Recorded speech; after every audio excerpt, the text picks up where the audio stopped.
What will eternity be like? Will there be time in eternity, or will eternity be timeless? Stay tuned for a fascinating examination of the subject of time and eternity.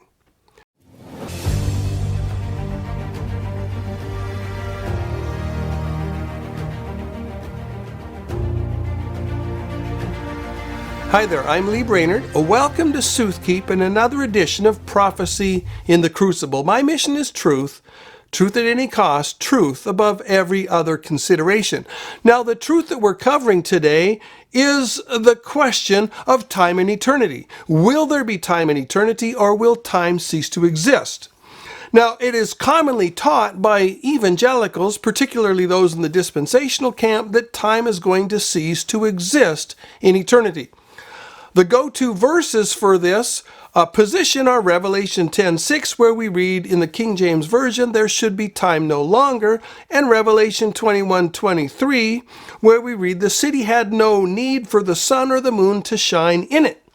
It's assumed on the basis of these two verses that there isn't going to be time, and it's assumed that Revelation 21:23 says that there's not going to be day nor night in the new heavens and the new earth, and therefore there's not going to be any time. So according to this view, time is part of the present creation, but time is not a part of the future new heavens and the new earth. Now, can this claim that there's not going to be any time in eternity stand on its own 2 feet? Is there anything concrete that it can present in the Bible to substantiate this claim, to support this claim? Well, let's find out. Let's examine this claim in the crucible of Scripture, in the crucible of facts, and in the crucible of common sense. Now, I find that there are 6 fatal problems to the theory that time shall cease to exist. The first problem is that the theory ignores the alternate translations of Revelation 10:6. The second one is that this theory ignores the context of Revelation 10:6 and the context of Revelation 21:23. The third problem is that this theory ignores the indications in the book of Revelation that time actually does continue after the sounding of the 7th trumpet, which is the context of Revelation 10:6. The fourth problem is that this theory overlooks the fact that there is nothing in either creation or the curse that offers a mechanism or a rationale for the cessation of time. And without a mechanism or a rationale, you don't have a theory. The fifth problem is that the theory offers no clear definition of time. Without a clear definition of time, you actually don't have a theory at all. And the sixth problem is that this theory ignores passages in the Bible which actually clearly indicate that time continues to exist in eternity. Well, let's start with the first problem. The first problem is that the translations challenge the theory that Revelation 10:6 means time shall cease to exist. Now, the theory that time shall cease to exist is based on the King James translation of Revelation 10:6, where we read, "There should be time no longer." But many other versions go in a very different direction. For instance, the New King James Version says there should be delay no longer. The New American Standard Bible says there will be delay no longer. The ESV says there would be no more delay, and J.N. Darby translates there should be delay, or there should be no longer delay. Now notice the consensus here. The other versions are going in the direction of time is up. That is, you've got no more delay, no more opportunity. Whereas the King James appears to be going in the direction of time shall cease to exist. Now, this is a huge difference, folks. But I would also point out that the King James rendering here doesn't actually necessitate that time shall cease to exist.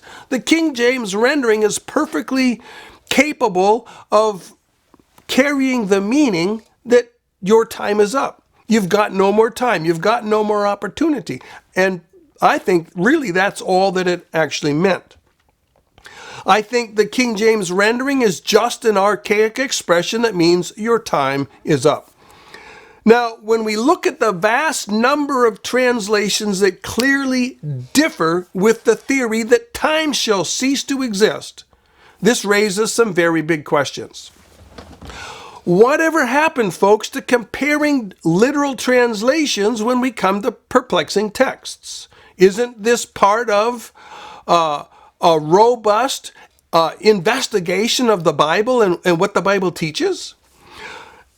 And are those who insist that time is going to cease to exist, are they completely unaware that these other translations of Revelation 10:6 exist? Are they reading these other renderings with glassy eyes, not seeing what they are reading? Are they not assimilating this? Are they not noticing this? Or are they sweeping it under the rug? Folks, when literal translations vary widely in their translation of a passage, whether there's a whole, like 4 or 5 different translations that are going in different directions, or whether we got one group here and one group here, and when we have these differences, we need to ask why. We need to investigate why. Because they tell us that there is 2 different directions or 3 different directions that we can go in understanding this passage. And folks, only one of those directions can be correct. Now, personally, I think that this issue here is presenting to us with Revelation 10:6 a classic example of the power of doctrinal prejudice. I find it fascinating that many folks who don't generally favor unique King James Version renderings are clinging passionately to the King James Version rendering here. Why is this? Doctrinal prejudice. They're married to the doctrine that time shall cease to exist. And when you're married to a doctrine, it hinders your ability to weigh the evidence in the Bible that potentially challenges it. Now, the second problem that we are facing here is that the context challenges the interpretation that Revelation 10:6 actually means that time shall cease to exist. I want you to notice that the explanation of the concept or the phrase "there's no more time" is given in the very next verse. Revelation 10:7 says, "Indeed, in the days of the sounding of the 7th trumpet," or in the days of the sounding of the 7th angel, when he is about to sound, the mystery of God will be finished. Did you catch the connection? The phrase "no more time," or the concept "no more time," is connected with the completion of the mystery of God, and the completion of the mystery of God occurs at the sounding of the 7th trumpet. So, what happens at the 7th trumpet? Well, if we drop down to Revelation chapter 11, verse 15, we read, "Then the 7th angel sounded, and there were loud voices in heaven saying, 'The kingdom of this world is become the kingdom of our Lord and his Christ, and he shall reign forever and forever.'" So notice that the kingdom of the world becomes the kingdom of the Lord. And by the way, kingdom is singular here. It's not plural. The focus is on the kingdom of Satan, the whole world, becoming the kingdom of God. Now, this arrival of the kingdom is the end of evil, and it's the beginning of the promised kingdom. So what we're looking at here is this day, the arrival of the kingdom brings the end of the mystery of iniquity. Satan and his angels are going to be bound and imprisoned in the abyss. The Antichrist and the false prophet are going to be cast into the lake of fire, and the rest of the ungodly are going to be slain and cast into hell. There will be no more ungodliness and no ungodly people left on the entire planet. But this day also brings the end of the mystery of the kingdom. Believers are no longer waiting for the manifestation of the kingdom. Believers are no longer wondering how and when and in what circumstances the kingdom is going to arrive, because now the kingdom has arrived in its full glory. So the meaning of no more time, or time is no longer, is connected with the coming of the Lord. It's coming with the establishment of the kingdom. And this means that the concept that there is no more time, or that time is up, simply means time is up. The day of grace is over. So if you're saved on this day, you're going to enter into the kingdom. And if you're lost on this day, you're going to be reproved, slain, and cast into hell. This is saying time is up. You've got no more time. You've got no more opportunity. The door of grace is closed. Now, we run into the context problem also with Revelation 21:23, when we read, "There's no need of the sun, neither of the moon, to shine in the city, for the glory of God did lighten it, and the Lamb is the light thereof." Now, this is regularly cited as proof that time is going to cease to exist. And they're saying that, see, there is no sun and there is no moon. But men are failing to observe a couple very important things in this passage. The first thing that they're failing to observe is this passage is not talking about the new earth. It's talking about the New Jerusalem. The New Jerusalem exists right now already prior to the new earth. So whatever the situation this is talking about is talking about something that already exists. It's only going to be manifested on earth in that day. It doesn't come to pass in that day, all right? Now, further, they don't notice that the passage doesn't say the sun and the moon no longer exist. All it says is that this city doesn't need the light of the sun and the moon because God himself and the Lamb are the light of the city. By the way, I would also point out that there's plenty of evidence in the rest of the Bible that the sun and the moon are eternal institutions of God. I'd encourage you to look up passages like Psalm 148 verses 3 through 6, Deuteronomy 4:19, Psalm 89 verses 29 through 37, and Jeremiah 31 verses 35 and 36. And there's a whole lot more. The third problem is that time still exists after the seventh seal. We have already seen the warning that there should be time no longer is associated with the soon to sound seventh trumpet.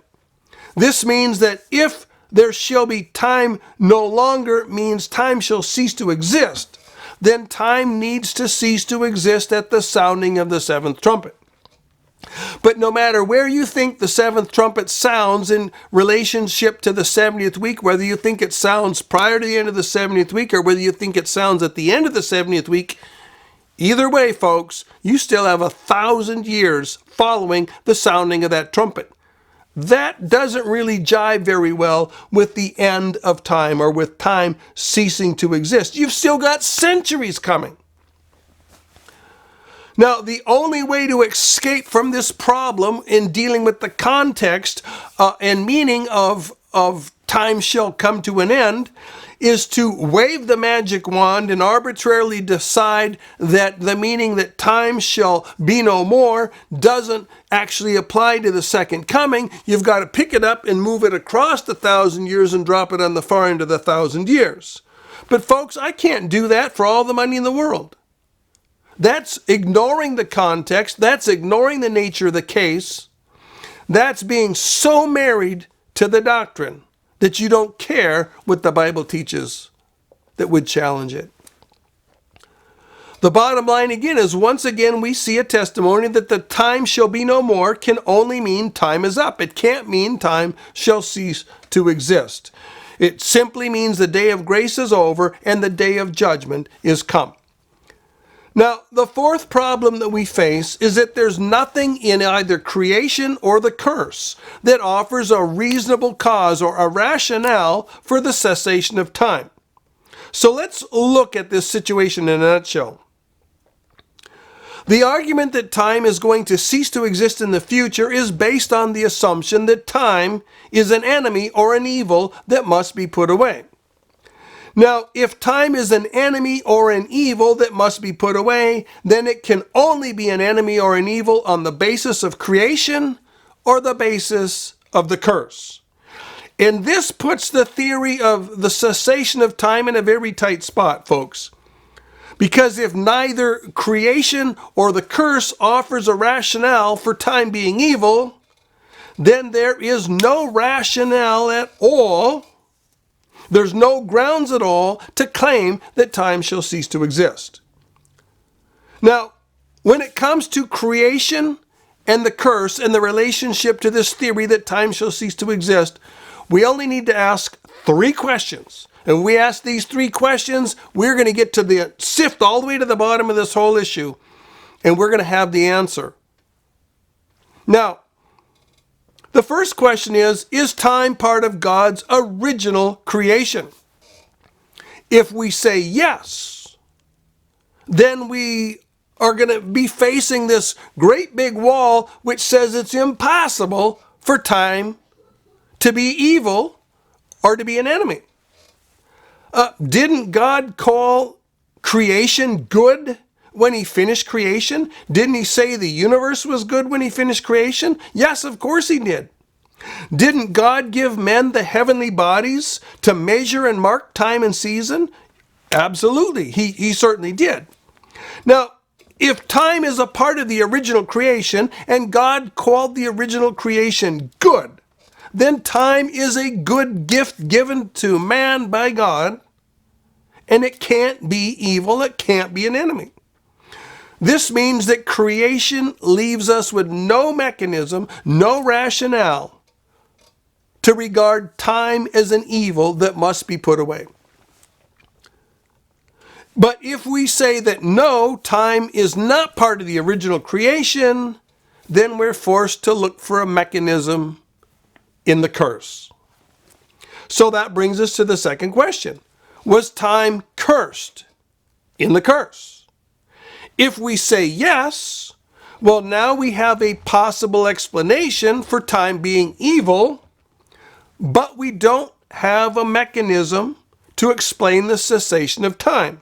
Now, notice, if time existed as a good thing in creation, and man was given time, given the means to measure time, and time was a good gift, and the means to measure time was a good gift, and then time became evil with the curse, then it stands to reason that when the curse is removed, time is going to no longer be evil, but it will go back to being good. This leaves us, again, without any rationale or any good foundation to believe that time is an evil that must be put away at the second coming or at the end of the millennium, no matter where you're going to put it. Now, the third question is, was time introduced in the curse? If we say yes, we're going to run into a serious contradiction. The heavenly bodies were given in creation as a gift to man to measure and mark time. And if measuring time is a blessing, then time itself is a blessing. But time can't be both a creation blessing and an evil introduced with the curse. So we got a contradiction going on here. This contradiction forbids the introduction of time in the curse as an explanation for time being evil. So folks, when we examine creation and we examine the curse and we look to see how time might be explained as an evil through either the creation or the curse, we come up empty. It can't be evil from creation because everything God created was good. It can't be an evil that was where the well, let me put it this way. It can't be that time was made evil by an introduction of evil in the curse, because when the curse is lifted, then that evil is going to be removed and time's going to go back to being a good thing. And time can't be an intrinsic evil that was introduced at the time of the curse, because time was introduced as a good thing at creation, and you can't have it introduced as a good thing at creation and then introduced as a bad thing in the curse. Those two things are contradictory. So therefore, we are left without any rationale to explain time as evil, and there's nowhere else to look. Now, the fifth problem that we face is that there's no definition of time. We have no clear definition of time in anything I've ever read by a Christian author that accompanies the theory that time is going to cease to exist.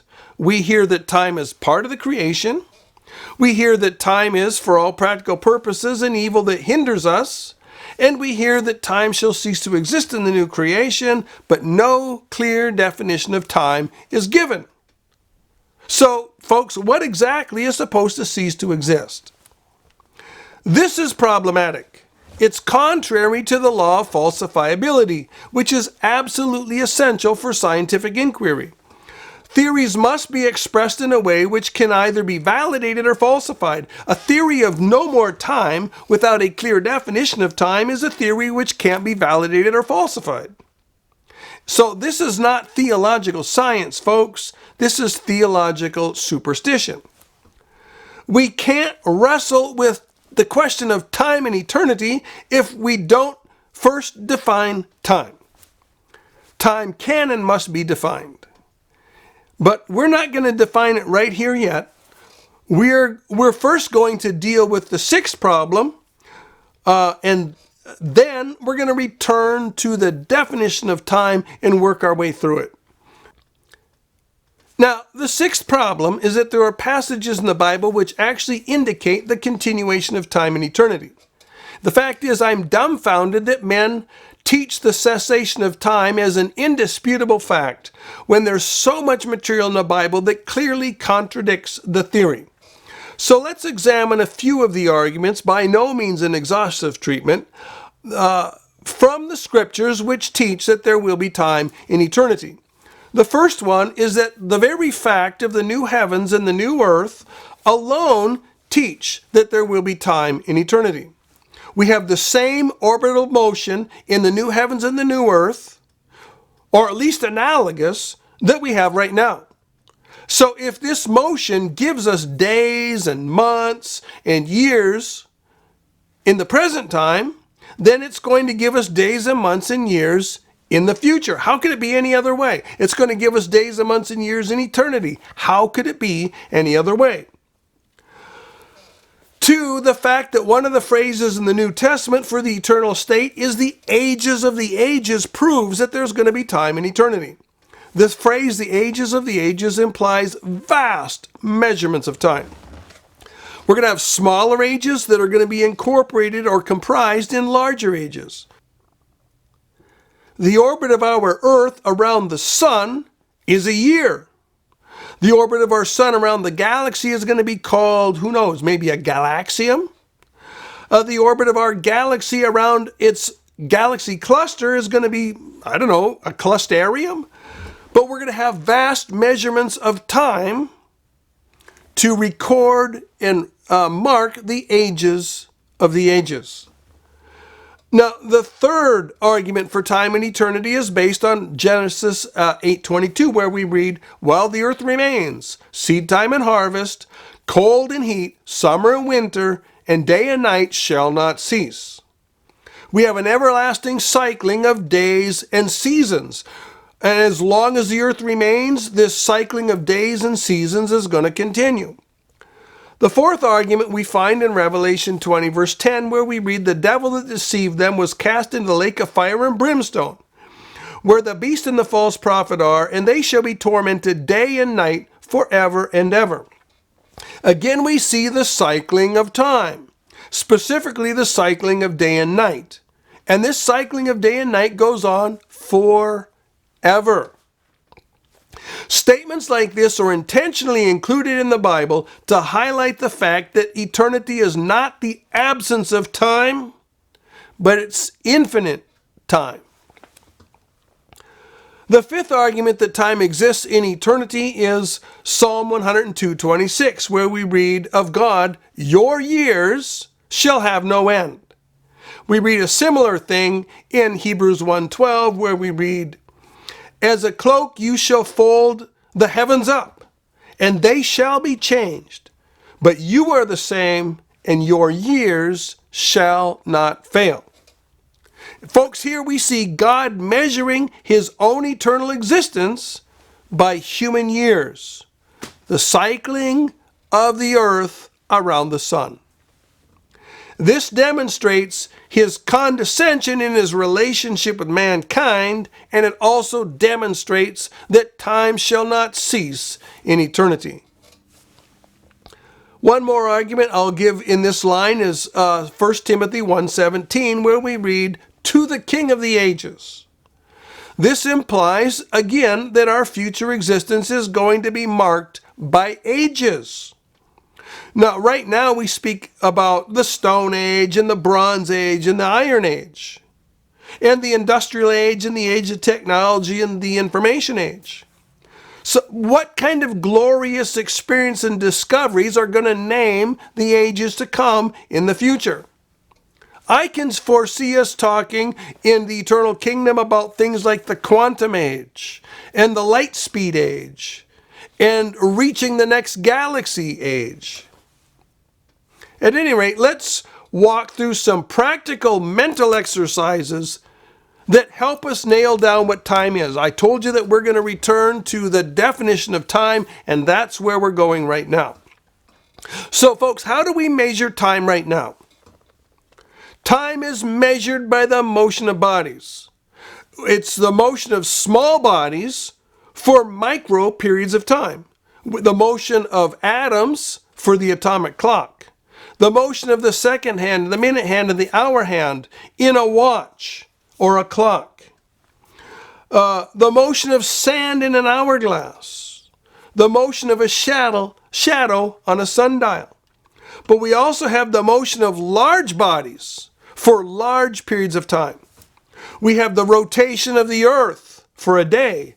We have the moon's progression from new moon to new moon for a month. We have the earth's orbit around the sun for a year, and we just keep going. The motion of very large bodies for very large periods of time. For instance, the orbit of the sun around the Milky Way galaxy and coming back right to where it starts.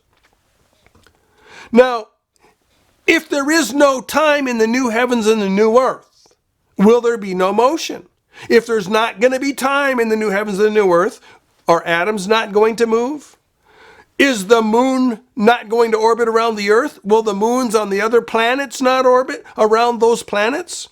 Will the planets not orbit around their suns? Will the suns not orbit in their galaxies? Will electrons not move in electrical circuits? Will electrons not move around the nucleus of an atom? Will piano keys not move, much less move faster or slower? To ask these questions is ridiculous, folks. Of course there's going to be motion in eternity. But if there is motion, will we not be measuring that motion? I mean, will we not measure days and lunar months and solar years? Will we not measure galaxy rotations? Will we not measure Venetian days and years, in other words, days and years on Venus? Will we not measure Martian days and years, that is, the days and years on Mars? Will we not measure how long it takes Ganymede to orbit Jupiter? Will we not measure time with atomic clocks? Will we not use metronomes to measure timing in music? Will we not have computers that have clock speed? Are we not going to measure how fast things are moving? And this raises another question. If we are going to be measuring motion, and we aren't measuring time, then what in the world are we going to be measuring? When men measure sunrise to sunrise in the eternal state, will they not be measuring the passing of time? And yet, if sunrise to sunrise is not the passing of time, it's not the passing of a day, what in the world will it be? What just passed by? Will the lunar month not be a measurement of passing time? If a month isn't the passing of time, what in the world is it? If a year isn't the passing of time, what is it? If a month isn't the passing of time, what is it? If a day isn't the passing of time, what in the world is it? If an hour isn't the passing of time, what in the world's passing? So you can see that we quickly run into insurmountable problems trying to explain what we mean by time ceasing to exist. It gets ridiculous in a hurry. We're going to have the same universe that we have right now. A new heavens and a new earth with our solar systems, with galaxies, with galaxy clusters, with super clusters, ad infinitum, all the way to the whole massiveness of the universe, we're still going to have all that motion. It'll be the same motion that we have right now. And motion right now is associated with measuring time. And if there's a measuring of time, then time exists. So we're going to have measuring of motion and measuring of time in eternity. The fact is, the eternal existence of the new heavens and the new earth continuing in orbitary motion is fatal, folks, fatal to the concept that time shall cease to exist. What's really going on here, folks, is that men have not really thought through what they mean when they talk about time. And they've not really thought through what they mean when they're talking about time ceasing to exist. Now, I suppose that really what a lot of these people are trying to communicate when they say time ceases to exist is not that time actually ceases to exist, but that man is no longer limited by time because we no longer face decay and death. But folks, the fact that we are not limited by time does not boil down to time ceasing to exist. It boils down to the fact that we have infinite amount of time at our disposal. So let's continue with trying to nail down a definition of time. Let's start with the negative aspect. Time is not a created thing. Time is not part of the fabric of our physical universe. Time is not composed of matter or energy. Physical creation that we're in right now, the physical creation that we're in right now merely gave man the tools to measure time. It didn't introduce time. Now, on the positive side for a definition, time is simply the succession of moments. Folks, I want you to wrap your minds around this. God existed eternally. He's existed eternally, therefore he has had an eternal succession of moments. Can picture this, the conversation that the Father and Son just had, the conversation the Father and Son are having, the conversation that the Father and Son will have. In other words, past conversation, present conversation, future conversation. There's a succession of moments in eternity past. Now, time is independent of physical creation. God enjoyed an eternal succession of moments prior to physical creation, therefore time existed prior to physical creation. While yesterday, today, and tomorrow didn't exist because there was no physical creation to present such concepts, yet past, present, and future did exist. Now, furthermore, the measurement of time is analogous to other measurements. Men regularly confuse time, which is a succession of moments, with the measurement of time. And this is problematic. For instance, when they define time as motion, for instance, the vibration of atoms, they are confusing the measurement of time with the flow of time itself. And this is fundamentally and philosophically flawed. Now, measurements like height, in length and width and depth and circumference and degree and weight and mass and wavelength and periodicity are intangible. I want you to grab this word. They're intangible. They have no standalone physical existence. They are not made of physical matter. They're not made of energy. They are not aspects of the fabric of the universe. These measurements are mental constructs which enable us to comprehend and describe and exploit matter, energy, and space. Length, for instance, is a measurement of dimension. There's nothing to measure if you don't have matter to measure. There's nothing to measure a length if you don't have open space to measure or physical matter to measure. Distance is a measurement of separation. So the distance from the earth to the sun. If you don't have a physical creation, there's nothing to measure. Circumference is a measurement of perimeter. You can measure the perimeter of the earth, the perimeter of the sun, the perimeter of the solar system, the perimeter of a galaxy.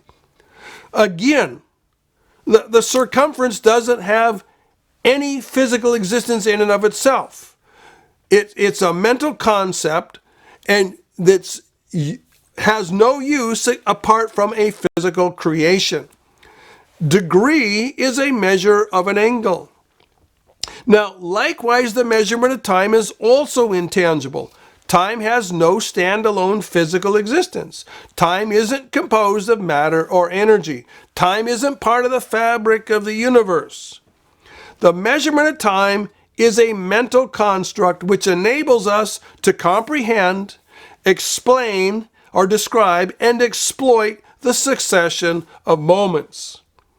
And we can measure the succession of moments on a long scale or a short scale.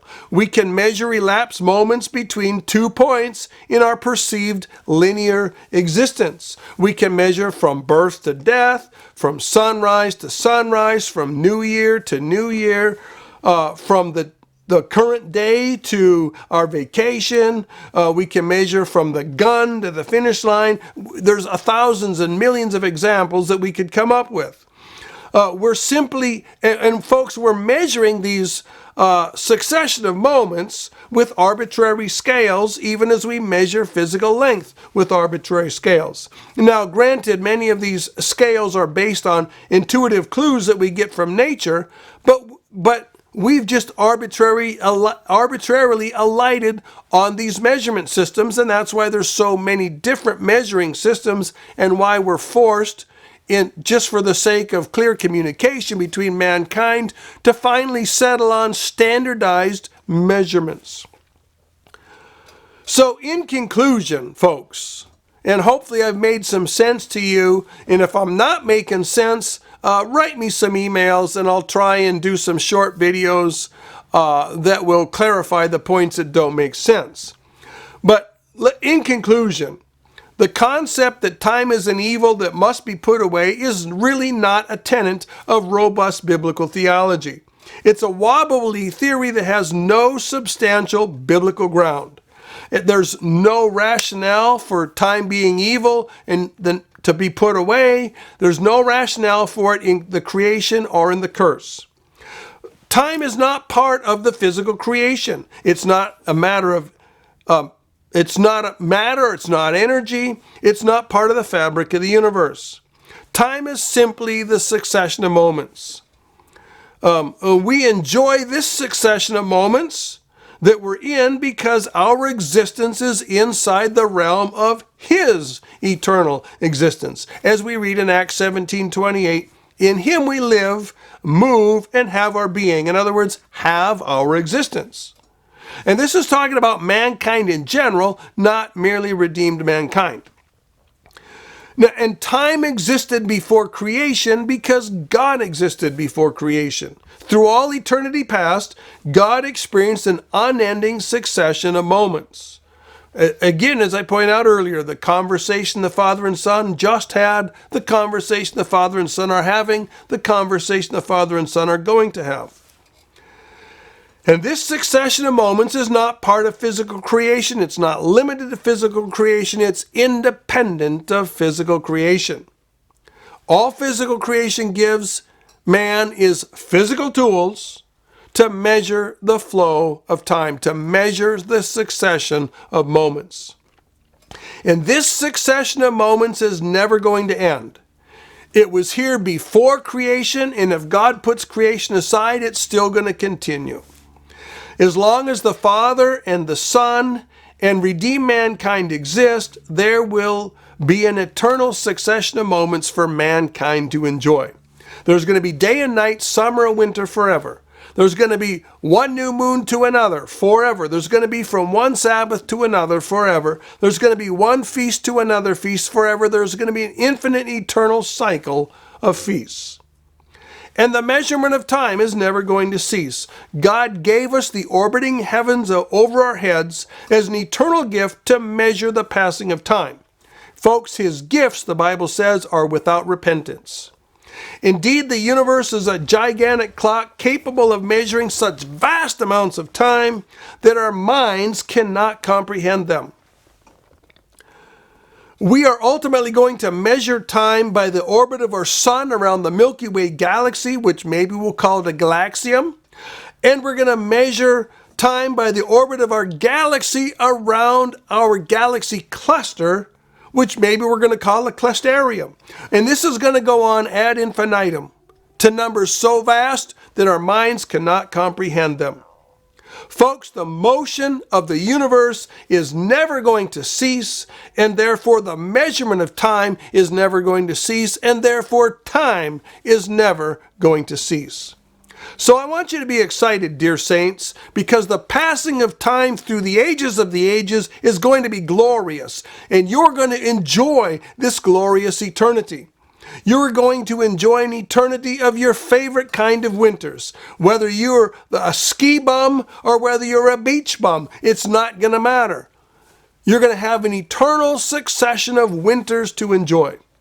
And you're going to have an eternal succession of springs and summers and falls with planting and growth and harvest for all of eternity. You're going to enjoy an eternity of cycling seasons with all their glories. Here's an amazing thought, folks. Someday we're going to celebrate the 1 millionth anniversary of our resurrection. And what a glorious jubilee that is going to be. And someday we're going to celebrate the first full cycle of our sun around the Milky Way galaxy. That's going to be a day of celebration. The fact is, folks, you have 1 million, billion, twillion, quadrillion years to worship the giver and his gifts. And when you've come all the way to the end of that vast number, you're just a baby still. You're just starting. So let your hope be fired up with the hope of an amazing eternity with an infinite amount of time before you, an infinite succession of seasons, an infinite succession of years, an infinite succession of ages, in which we're going to be worshiping the giver and enjoying his gifts and uncovering the glorious things that God has hidden in his universe for us to discover and be wowed by. Eyes wide open, brain engaged, heart on fire. We'll see you next time.